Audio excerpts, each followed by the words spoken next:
1830, only a few miles away from what is now the great city of Cincinnati, lay an immense and almost unbroken forest.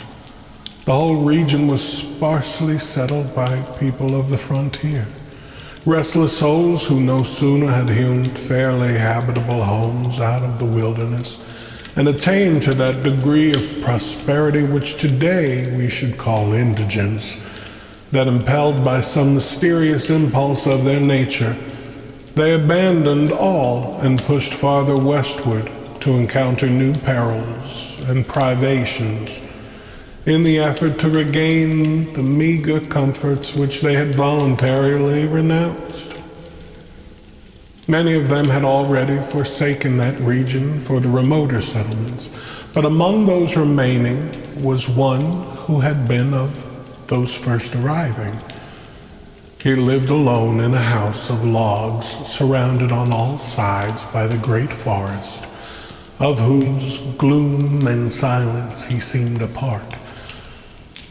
For no one had ever known him to smile nor speak a needless word.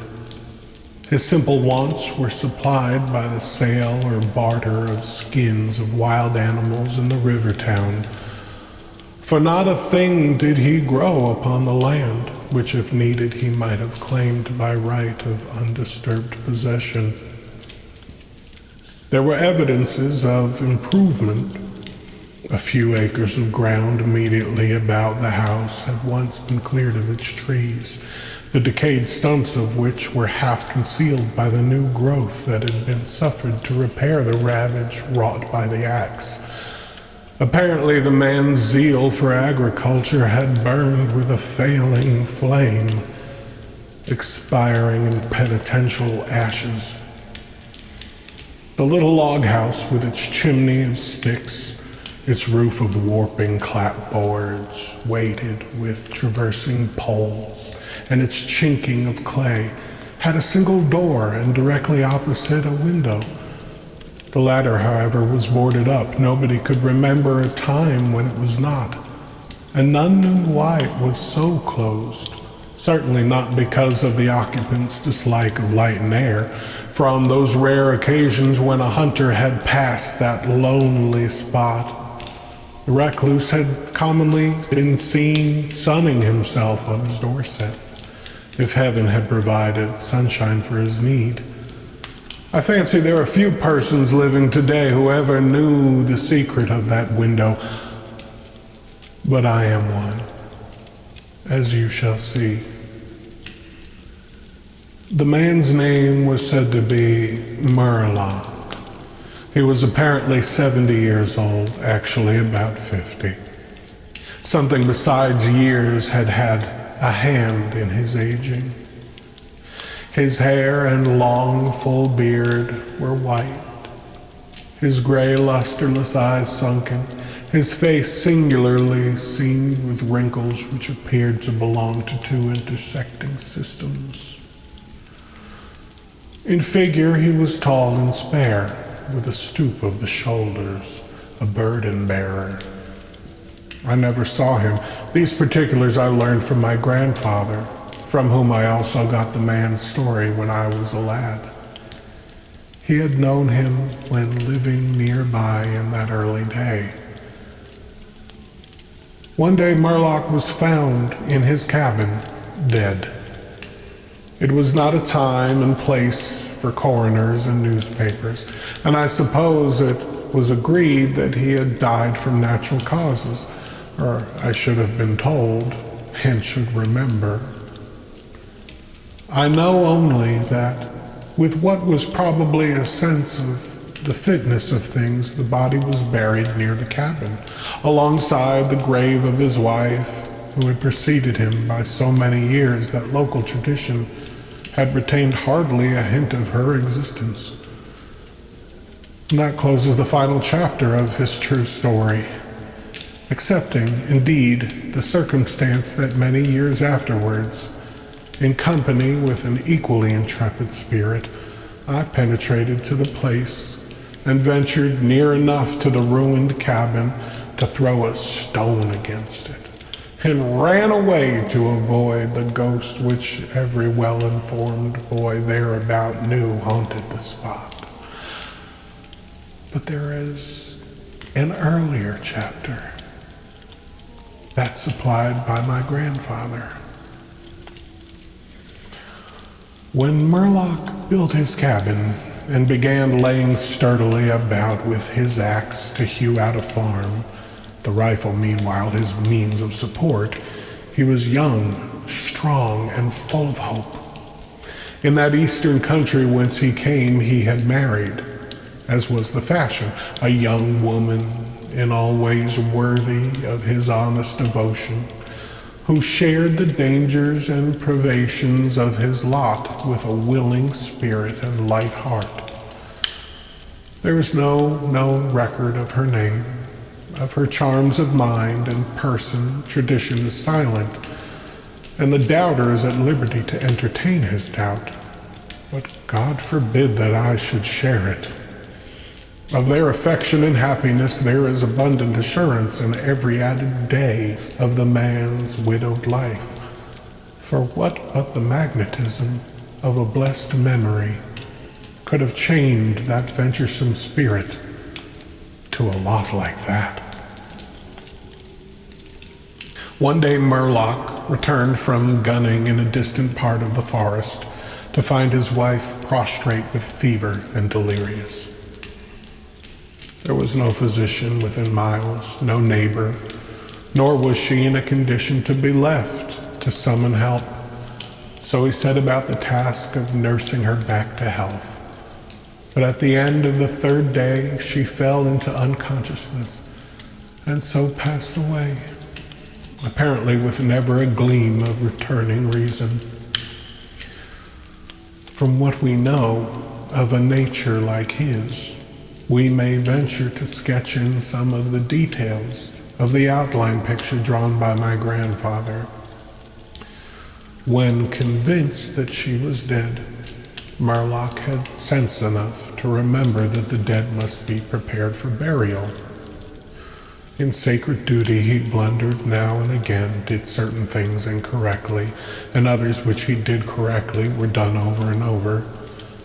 His occasional failures to accomplish some simple and ordinary act filled him with astonishment, like that of a drunken man who wonders at the suspension of familiar natural laws. He was surprised, too, that he did not weep. Surprised and a little ashamed. Surely it was unkind not to weep for the dead. Tomorrow, he said aloud, I shall have to make the coffin and dig the grave, and then I shall miss her when she is no longer in sight.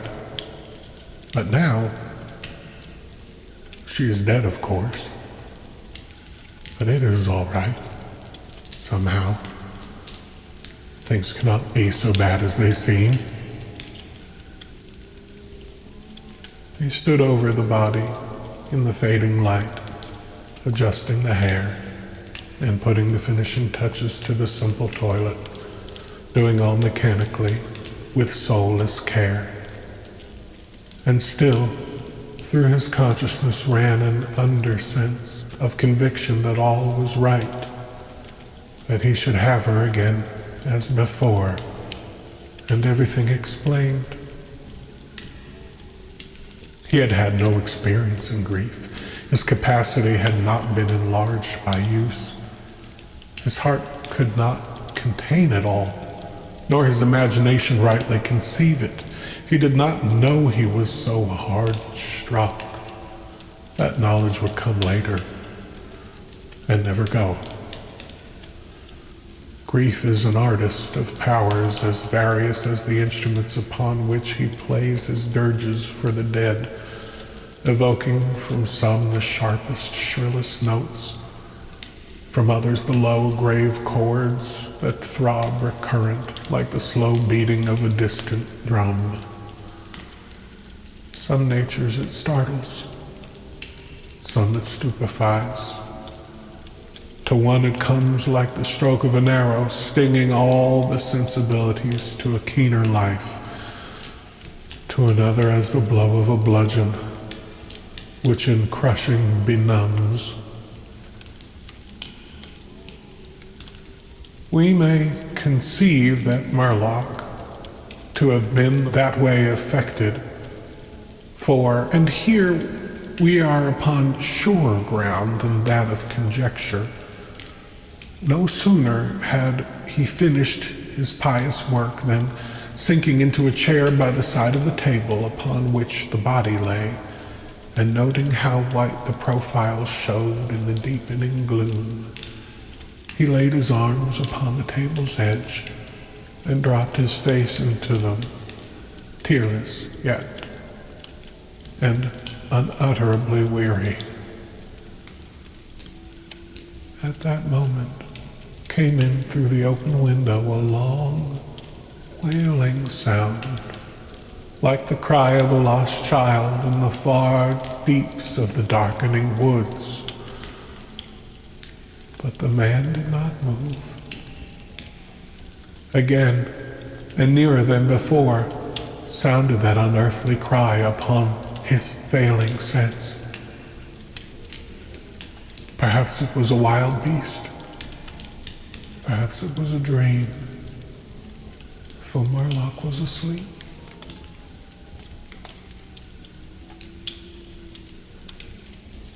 Some hours later, as it afterward appeared, this unfaithful watcher awoke, and lifting his head from his arms, intently listened. He knew not why. There in the black darkness, by the side of the dead, recalling all without a shock, he strained his eyes to see, he knew not what. His senses were all alert, his breath was suspended, his blood had stilled its tide as if to assist the silence. Who? What had waked him? And where was it? Suddenly, the table shook beneath his arms, and at the same moment he heard, or fancied that he heard, a light, soft step. Another. Sounds as of bare feet upon the floor. He was terrified, beyond the power to cry out or move. Perforce he waited there in the darkness, through seeming centuries of such dread as one may know yet live to tell. He tried vainly to speak the dead woman's name, vainly to stretch forth his hand across the table to learn if she were there. His throat was powerless. His arms and hands were like lead. Then occurred something most frightful. Some heavy body seemed hurled against the table with an impetus that pushed it against his breast so sharply as nearly to overthrow him, and at the same instant he heard and felt the fall of something upon the floor with so violent a thump that the whole house was shaken by the impact. A scuffling ensued, and a confusion of sounds impossible to describe. Murloc had risen to his feet. Fear had, by excess, forfeited control of his faculties. He flung his hands upon the table. Nothing was there.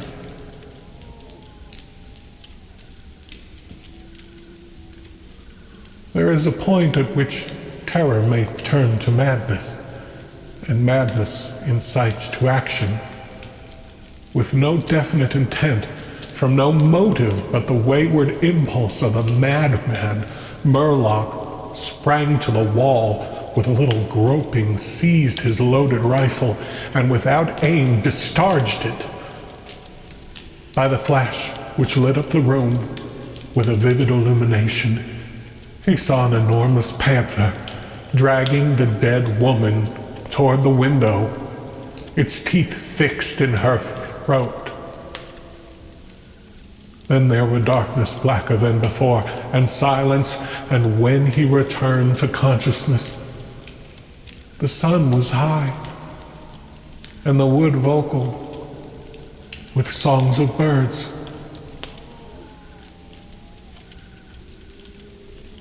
The body lay near the window where the beast had left it when frightened away by the flash and report of the rifle. The clothing was deranged, the long hair in disorder. The limbs lay anyhow. From the throat, dreadfully lacerated, had issued a pool of blood not yet entirely coagulated. The ribbon with which he had bound the wrists was broken. The hands were tightly clenched. Between the teeth was a fragment of the animal's ear.